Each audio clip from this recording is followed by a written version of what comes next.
Clint Eastwood owns Jimmy Kimmel on live TV. You won't believe his response.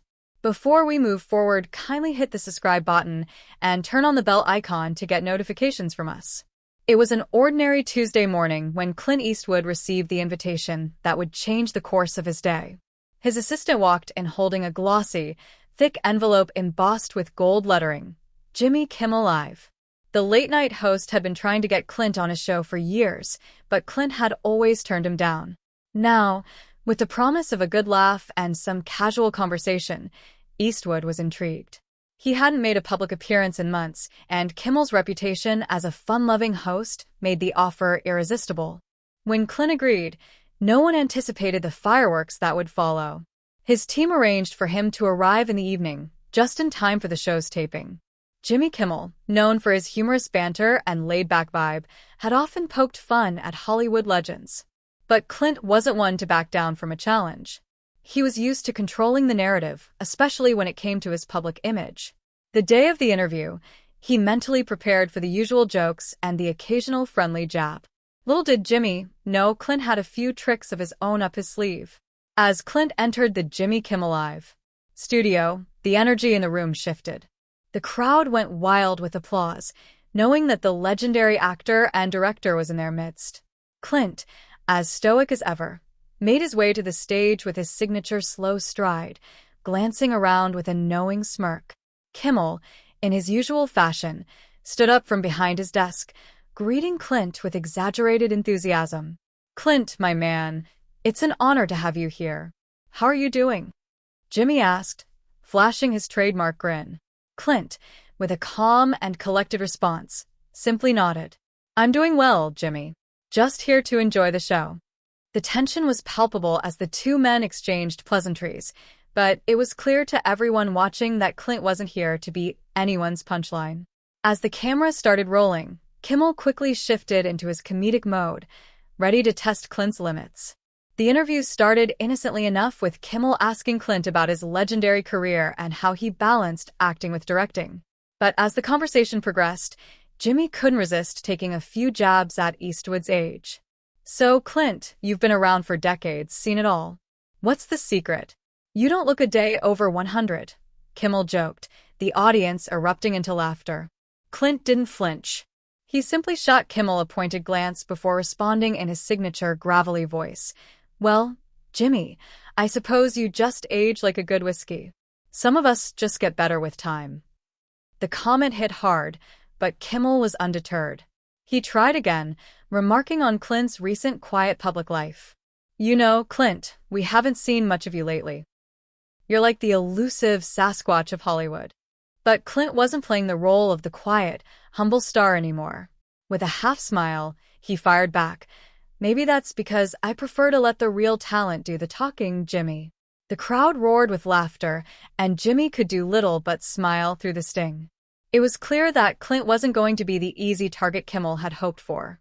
As the interview wore on, the tension between the two men intensified. Kimmel, realizing that his usual playful jabs weren't working, decided to turn things up a notch. He began to comment on Clint's past roles, poking fun at the tough guy image that Eastwood had cultivated over the years. "You've played some of the most dangerous men in cinema history, Clint," Jimmy teased.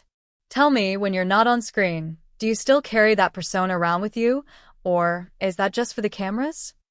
Clint leaned forward, his eyes narrowing.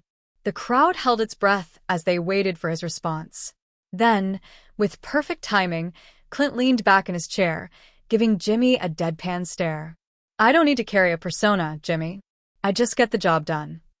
The response was cold, calculated, and delivered with such precision that the studio audience fell silent for a moment, unsure of how to react.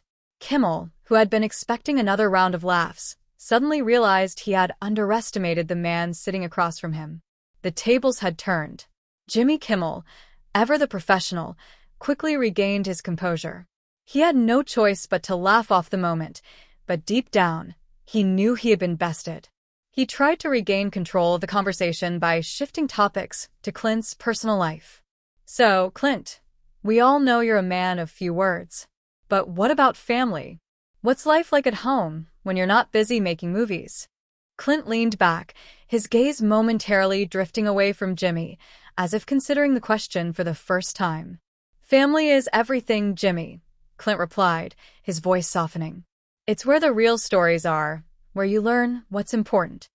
The shift in Clint's demeanor was subtle but powerful. It wasn't the tough guy persona Kimmel had been expecting. It was a glimpse into the depth of a man who had seen and experienced more than most. But Jimmy wasn't ready to let Clint off the hook just yet. "I guess you're just a big soft at heart, huh?" Kimmel quipped. The audience chuckled, but Clint's reply, quick and unexpected, stunned everyone. "I wouldn't call it softness, Jimmy. Just know when to stand your ground."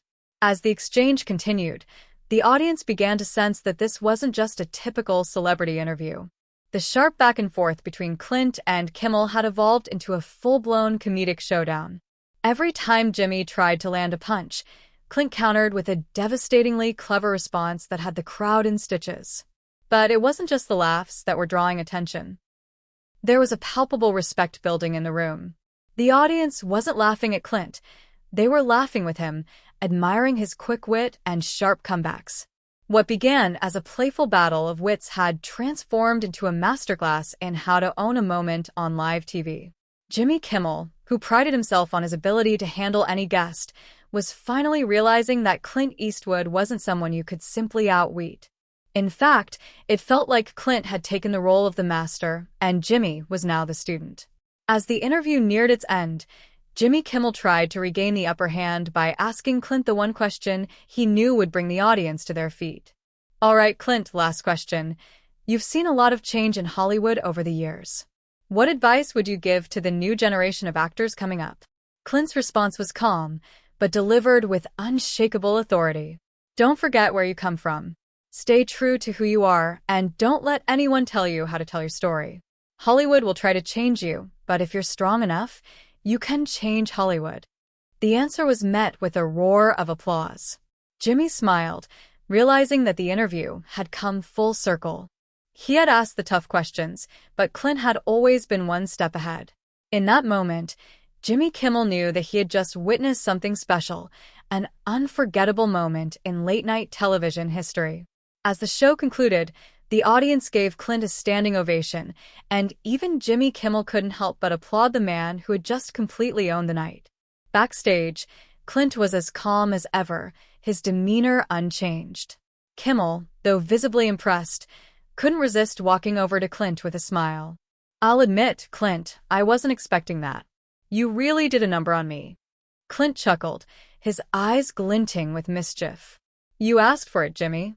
The two men shared a moment of mutual respect, and Jimmy realized that this interview would be one of the most talked about in Jimmy Kimmel Live history. As for Clint, he knew that he had once again reminded the world why he was not just a legend in Hollywood, but a force to be reckoned with on live television.